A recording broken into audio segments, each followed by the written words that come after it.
ओम उमा महेश्वराय नमः। आप सभी का हमारे YouTube चैनल पर हार्दिक अभिनंदन है। आज सुनेंगे शनिवार व्रत की कथा, जो कि अत्यंत दुर्लभ कथा है। इस कथा को सुनने से सभी मनोवांछित फल की प्राप्ति होती है और सभी दुखों की समाप्ति होती है। तो आइए सुनते हैं शनिवार व्रत की कथा। एक बार बोलिए, शंकर भगवान की जय हो, शनि भगवान की जय हो।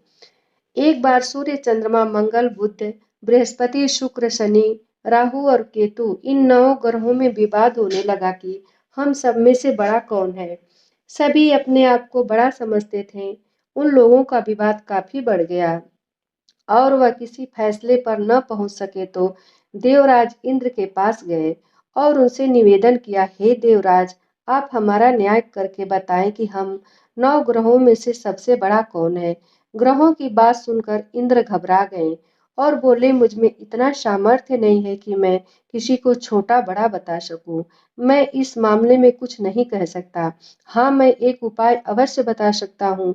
इस समय मृत्यु लोक में विक्रमादित्य का राज्य है।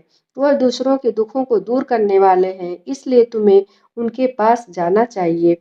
देवराज इंद्र की बात सुनकर सभी ग्रह महाराज विक्रमादित्य के पास गए और सारा किस्सा सुनाया। ग्रहों की बात सुनकर महाराज विक्रमादित्य सोचने लगे कि किसको छोटा बताऊं। काफी देर तक विचार करने के पश्चात उन्होंने एक उपाय सोचा। सोना, चांदी, कांसा, पीतल, रांगा, जस्ता, अभ्रक, लोहा आदि 9 धातुओं के 9 आसन बनवाए और उनको क्रमानुसार बिछा दिया। सोने का आसन सबसे आगे और लोहे का पीछे। इसके बाद राजा ने ग्रहों से कहा, आप सब अपने आसनों पर बैठ जाइए। जिसका आसन सबसे आगे है उसको सबसे बड़ा और जिसका सबसे पीछे है उसको सबसे छोटा समझिए। क्योंकि लोहे का आसन सबसे पीछे था, इसलिए शनिदेव ने समझ लिया कि राजा ने मुझे सबसे छोटा बता दिया है।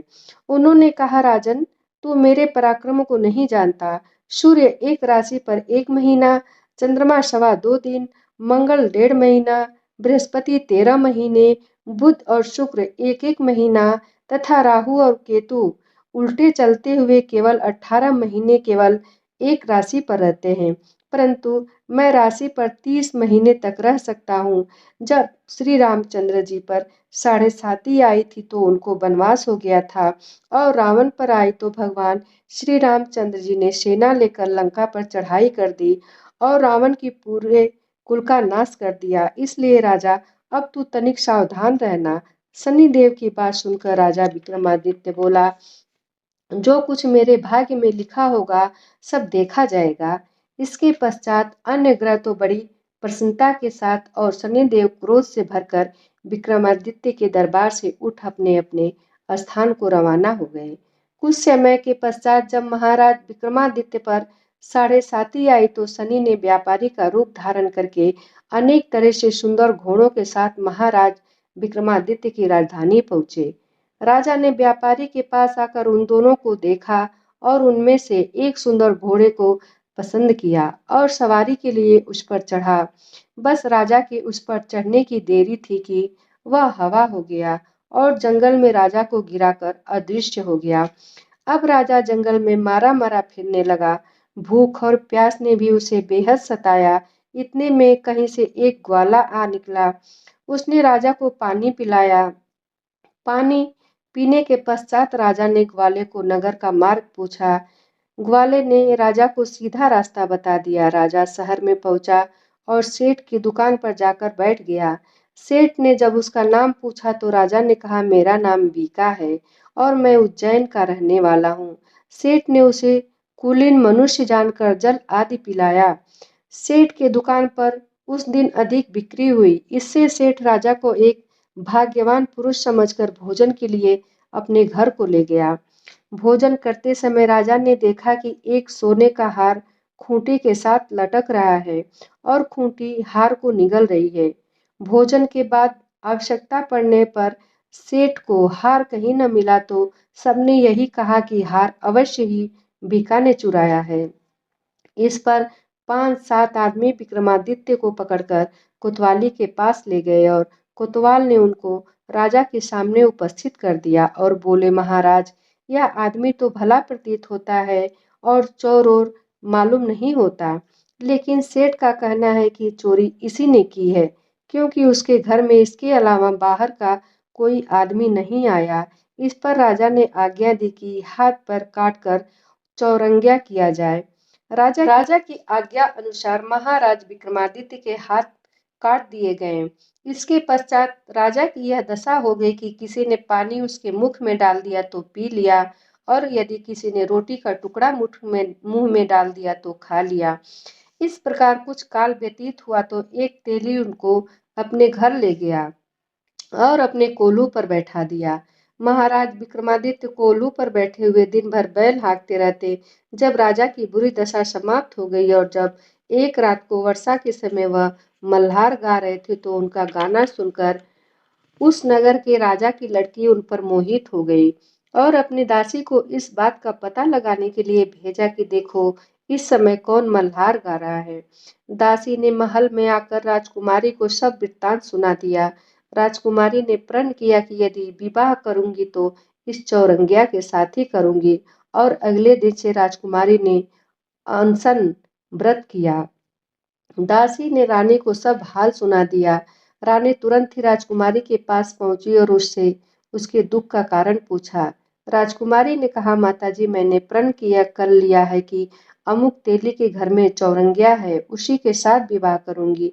रानी ने चिंतित हो यह बात राजा को बताई। राजा ने भी समझाया। उसने कहा, पुत्री, मैं अभी देशांतर में अपने दूत भेजकर गुणवान तथा रूपवान राजकुमार के साथ तेरा विवाह करूंगा।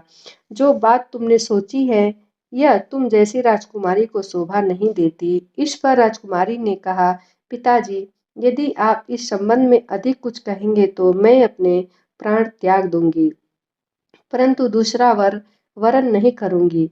राजा ने उसी समय तेली को बुलाकर कहा, तेरे घर में चौरंगिया है, मैं उसके साथ लड़की का विवाह करना चाहता हूँ।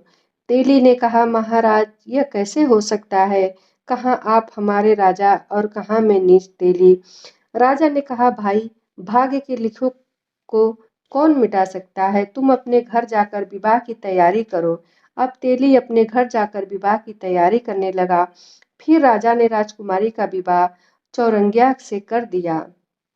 रात्रि के समय जब महाराज विक्रमादित्य और मन भावती महल में सोए तो आधी रात के समय शनिदेव ने राजा विक्रमादित्य को स्वप्न में दर्शन देकर कहा, राजन, कहो, तुमने मुझको छोटा बताकर कितने दुख उठाए हैं। तब महाराज विक्रमादित्य ने शनिदेव से अनेक प्रकार से क्षमा याचना की। इस पर शनिदेव ने प्रसन्न होकर महाराज विक्रमादित्य को हाथ पैर दोबारा दिए।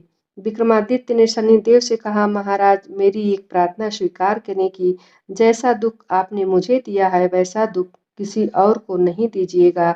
शनिदेव ने कहा, राजन, तुम्हारी यह प्रार्थना स्वीकार करते हैं। जो मनुष्य मेरी कथा सुनेगा और चींटियों को आटा डालेगा उसके सभी मनोरथ पूरे होंगे। इतना कहकर शनिदेव अंतर्ध्यान हो गए। प्रातःकाल जब राजकुमारी मनभावनी की आंख खुली और उसने महाराज विक्रमादित्य के हाथ पैर देखे तो आश्चर्यचकित रह गई। उसको चकित देखकर राजा ने अपना समस्त वृत्तांत कहा और ये भी बतलाया कि मैं विक्रमादित्य हूँ। नगर भर में प्रसन्नता की लहर दौड़ गई और विक्रमादित्य के चरणों में गिर पड़ा, क्षमा मांगने लगा कि अब आप पर मैंने चोरी और का झूठा आरोप लगाया था, अतः आप तो आपका जी चाहे मुझे दंड दीजिए। राजा विक्रमादित्य ने कहा, सेठ, मुझ पर शनिदेव को कोप था, इससे आपका कोई कसूर नहीं है। सेठ ने कहा, परंतु मुझको तभी शांति मिलेगी जब आप मेरे घर चलकर प्रीतिपूर्वक भोजन करेंगे। सेठ महाराज विक्रम को अपने घर ले गया और बहुत ही बढ़िया पका स्वादिष्ट भोजन सामने रखा। जब विक्रमादित्य भोजन कर रहे थे तो उन्होंने एक आश्चर्य की बात सबको दिखाई। जो खूंटी पहले हार निगल गई थी अब उगल रही थी।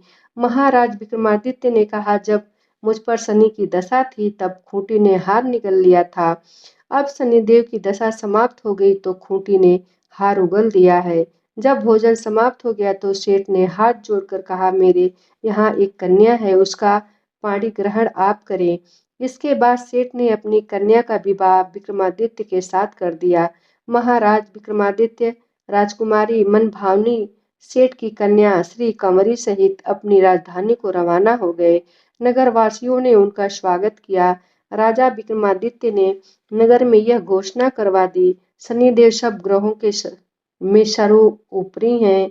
जो भी कोई शनिदेव की कथा पढ़ता और सुनता है उसके सब दुख दूर हो जाते हैं।